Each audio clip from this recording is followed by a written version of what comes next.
Hi, ഞാൻ ഹീനൽ ഷാജാൻ. പുതിയൊരു വീഡിയോയിലേക്ക് എല്ലാവർക്കും സ്വാഗതം. ഇന്ന് ഞാൻ നിങ്ങളുമായി പങ്കുവെക്കുന്നത് നമ്മുടെ മനോഭാവം ആരോഗ്യം തമ്മിലുള്ള ബന്ധത്തെക്കുറിച്ചാണ്. രോഗങ്ങൾ സുഖപ്പെടണം എന്നുണ്ടെങ്കിൽ നമ്മുടെ മനോഭാവം നന്നാവണം. എന്താണ് നമ്മുടെ മനോഭാവം? ഒരു കാര്യം നമ്മളിൽ സംഭവിക്കുമ്പോൾ, ഒരു ബുദ്ധിമുട്ട് അല്ലെങ്കിൽ ഒരു രോഗം നമ്മുടെ ശരീരത്തിൽ വരുമ്പോൾ അതിനെ എങ്ങനെ നേരിടുന്നു എന്നതാണ് നമ്മുടെ മനോഭാവം. നമ്മുടെ മനസ്സുകൊണ്ട് എങ്ങനെ അതിനെ നേരിടുന്നു. നമ്മൾ ഒരുപാട് കഥകൾ കേട്ടിട്ടുണ്ട്. മാരകമായ പല രോഗങ്ങളും പല പ്രമുഖ വ്യക്തികളിലും വന്നപ്പോൾ അവർ അവരുടെ മനഃശക്തി കൊണ്ട് എങ്ങനെ അതിനെ നേരിട്ട് അതിൽ നിന്നും പുറത്തു ചാടി എങ്ങനെ അതിനെ സുഖപ്പെടുത്തി എന്ന ഒരുപാട് ചരിത്രങ്ങൾ നമ്മൾ കേൾക്കാറുണ്ട്. മനുഷ്യന്റെ മനസ്സ് പല തട്ടുകളിലായിട്ടാണ് നിലകൊള്ളുന്നത്. നല്ല മനഃശക്തിയുള്ള ആളുകളും ഉണ്ടാവും, നല്ല തീരെ മനോബലം ഇല്ലാത്ത ആളുകളും ഉണ്ടാവും. ഇവർ ഈ രണ്ട് കാറ്റഗറിയിലുള്ളവർ ഒരു പ്രശ്നത്തെ നേരിടുന്നത് രണ്ട് തരത്തിലാണ്. മനഃശക്തിയെ നമുക്ക് പോസിറ്റീവായിട്ട് എടുക്കാം. മനോബലം കുറവുള്ള വ്യക്തികളെ ഒരു നെഗറ്റീവ് ആറ്റിറ്റ്യൂഡായിട്ടും എടുക്കാം. മനഃശക്തി ഉപയോഗിച്ച് പല രോഗങ്ങളിൽ നിന്നും മോചിതരായ ഒരുപാട് ആളുകളുടെ ചരിത്രങ്ങൾ നമ്മൾ കേട്ടിട്ടുണ്ട്. എങ്ങനെയാണ് ഇത് സംഭവിക്കുന്നത്? അവരിൽ ഒരു ബുദ്ധിമുട്ട് സംഭവിച്ചപ്പോൾ അല്ലെങ്കിൽ ഒരു രോഗം വന്നപ്പോൾ അവർ അതിനെ അവരുടെ ജീവിതത്തിന്റെ ഒരു ഭാഗമായിട്ട് അവർ കണ്ടിട്ടില്ല. അതൊരു ചെറിയ ഒരു നിസ്സാര പ്രശ്നമായിട്ടേ അവരുടെ മനസ്സിൽ അനുഭവപ്പെട്ടിട്ടുള്ളൂ.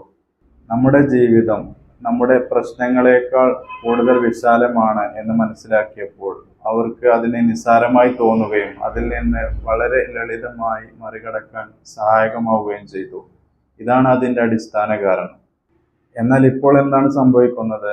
ഇങ്ങനത്തെ രണ്ട് തരത്തിലുള്ള വ്യക്തിത്വങ്ങളും നമ്മുടെ സമൂഹത്തിൽ നിലകൊള്ളുന്നുണ്ട്. മനോബലം ഉള്ളവരുമുണ്ട്, മനോബലം തീരെ ഇല്ലാത്തവരുമുണ്ട്. മനോബലം ഉള്ളവർ എന്ത് ബുദ്ധിമുട്ട് വന്നാലും അതിനെ പോസിറ്റീവായി തന്നെ നേരിടുകയും അതിൽ നിന്ന് വളരെ ലളിതമായി ക്യൂർ ചെയ്യുന്നതും നമുക്ക് കാണാവുന്നതാണ്. എന്നാൽ മനോബലം തീരെ ഇല്ലാത്ത ആളുകളോ ഒരു പ്രശ്നം അല്ലെങ്കിൽ ഒരു ബുദ്ധിമുട്ട് വരുമ്പോൾ അല്ലെങ്കിൽ നമ്മുടെ ശരീരത്തിൽ ഒരു രോഗം അല്ലെങ്കിൽ ഒരു സിംറ്റം സംഭവിക്കുമ്പോൾ അതിൽ ബേജാറാവുകയും അതിനെക്കുറിച്ച് കൂടുതൽ ആളുകളിലേക്ക് ഷെയർ ചെയ്യുകയും അവരുടെ അഭിപ്രായങ്ങളിൽ കൂടുതൽ അവർ ബുദ്ധിമുട്ടുകയും, കൂടാതെ ഈ ആധുനിക കാലഘട്ടത്തിൽ നമ്മൾ ഗൂഗിൾ പോലത്തെ സെർച്ച് എഞ്ചിനുകൾ ഉപയോഗിച്ച് നമ്മുടെ രോഗലക്ഷണം നോക്കി അത് ഏത് രോഗവുമായി ബന്ധപ്പെട്ടാണ് എന്നൊക്കെ നോക്കാറുണ്ട്. അല്ലെങ്കിൽ ഒരു ബുദ്ധിമുട്ട് വരുമ്പോഴേക്ക്, ഒരു വേദന അല്ലെങ്കിൽ എന്തെങ്കിലും ഒരു സിംറ്റം വരുമ്പോഴേക്ക് ഇതെന്ത് രോഗലക്ഷണമാണെന്നറിയാൻ നമ്മൾ ഗൂഗിളിനെയും മറ്റ് സോഷ്യൽ മീഡിയകളെയും ഒക്കെ ഉപയോഗിക്കാറുണ്ട്. ഇങ്ങനെ ഉപയോഗിക്കുമ്പോൾ അതിൽ നമ്മൾ മനസ്സിലാക്കേണ്ടത് അത് അവരുടെ പ്രകാരം അല്ലെങ്കിൽ ആളുകൾ ഷെയർ ചെയ്ത വിക്കിപീഡിയ പ്രകാരം ആണ് അതിൽ കാര്യങ്ങൾ നിലകൊള്ളുന്നത്. ഓരോ ആളുകളുടെയും അവരെത്തിയ അറിവിനനുസരിച്ചും അവർ മനസ്സിലാക്കിയ കാര്യങ്ങൾക്കനുസരിച്ചും മാത്രമാണ് അതിലുള്ള പരിഹാരങ്ങൾ നിർദ്ദേശിക്കുന്നത്. അല്ലാതെ അതിനൊരു അന്തിമ തീരുമാനമായി നമുക്ക് കാണാൻ പറ്റുന്നതല്ല. അപ്പോൾ ഒരു രോഗലക്ഷണം നമ്മൾ സംഭവിക്കുമ്പോൾ അത് ഒരു രോഗത്തിന്റെ മാത്രം ലക്ഷണമൊന്നല്ല. എന്ത് ബുദ്ധിമുട്ടുകൾക്കും ഒരേ ലക്ഷണങ്ങൾ കാണാറുണ്ട്. നമ്മളിൽ എന്തെങ്കിലും ഒരു ബുദ്ധിമുട്ട് വരുമ്പോഴേക്ക് നമ്മൾ സെർച്ച് ചെയ്ത് നോക്കി അതിലൊരു മാരകമായ രോഗത്തെ തന്നെ നമുക്കുണ്ട് എന്ന് കരുതും. കാരണം അതിലെ ഓരോ ഇൻഫർമേഷനും അതിലേക്ക് വിരൽ ചൂണ്ടുന്നതായി നമുക്ക് തോന്നാം. ഇതിൻ്റെയൊക്കെ അടിസ്ഥാന കാരണം നമ്മുടെ മനസ്സിനൊരു സ്വഭാവമുണ്ട്. അത് ആദി വ്യാധി കൂടിയ ഒരു പ്രകൃതമാണ് മനസ്സിനുള്ളത്. എന്തെങ്കിലും വരുമ്പോഴേക്ക് അതിൽ ആദി കൂടുകയും അങ്ങനെ ബുദ്ധിമുട്ടി നമ്മുടെ മനസ്സ് കൂടുതൽ പേടിയിലേക്ക് നീങ്ങുകയും കൂടുതൽ കൺഫ്യൂഷൻ നിറഞ്ഞതും ചിന്തകൾ കൊണ്ട് ഇങ്ങനെ മനസ്സ് അസ്വസ്ഥമാവുമ്പോൾ നമ്മുടെ ശരീരത്തിൽ അത് വീണ്ടും ബുദ്ധിമുട്ടുകളാണ് ഉണ്ടാക്കുന്നത്.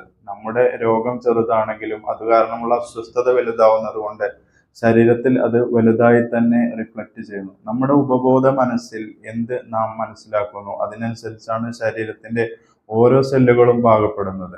അപ്പോൾ നമ്മൾ ചെയ്യേണ്ടത് എന്ത് ബുദ്ധിമുട്ട് വന്നാലും നമ്മുടെ മനോഭാവത്തെ പോസിറ്റീവായി തന്നെ വെക്കുക. എന്ത് ബുദ്ധിമുട്ടുകൾ വന്നാലും അതിൽ നിന്ന് നമ്മൾ ഒരു ദിവസം മറികടക്കും, അല്ലെങ്കിൽ ഇതിനെ നമ്മൾ മറികടന്ന് നമ്മുടെ ആരോഗ്യാവസ്ഥയിൽ എത്തും എന്ന ഒരു ശുഭപ്രതീക്ഷയും ശുഭാപ്തി വിശ്വാസവും ആദ്യം നമ്മളിൽ ഉണ്ടാകും. എന്നിട്ട് അതിനനുസരിച്ച് നല്ല ഒരു വൈദ്യസഹായം തേടുകയും അതിൻ്റെ പരിഹാരങ്ങളിലേക്ക് തിരികുകയും വേണം. അല്ലാതെ അതിനെ തന്നെ ഒരു പ്രശ്നമായി കണ്ടുകൊണ്ട് ലൈഫിലെ ഏറ്റവും വലിയ ബുദ്ധിമുട്ട് അത് തന്നെയായി കണ്ടുകൊണ്ട് അങ്ങനെ നമ്മൾ ഒരിക്കലും അതിനെ നേരിടരുത്. എന്ത് പ്രശ്നങ്ങളെയും നമ്മൾ ശരിയായ മനോഭാവത്തോടെ നേരിടുകയാണെങ്കിൽ അത് പെട്ടെന്ന് തന്നെ ഡിസപ്പിയർ ആയി കാണാവുന്നതാണ്. ഇത് ആരോഗ്യത്തിന്റെ കാര്യത്തിൽ മാത്രമല്ല, നമ്മുടെ ജീവിതത്തിൽ ഏത് പ്രതിസന്ധി ഘട്ടങ്ങൾ വരുമ്പോഴും അതിന് ആവശ്യമായ കാര്യങ്ങൾ നമ്മൾ സ്വീകരിക്കണം. ചില അവസ്ഥകളിൽ നമ്മൾ നിയമസഹായം തേടേണ്ടി വരും. ചില അവസ്ഥകളിൽ നമ്മളുമായി ബന്ധപ്പെട്ട വിദഗ്ധ സഹായങ്ങൾ തേടേണ്ടി വരും.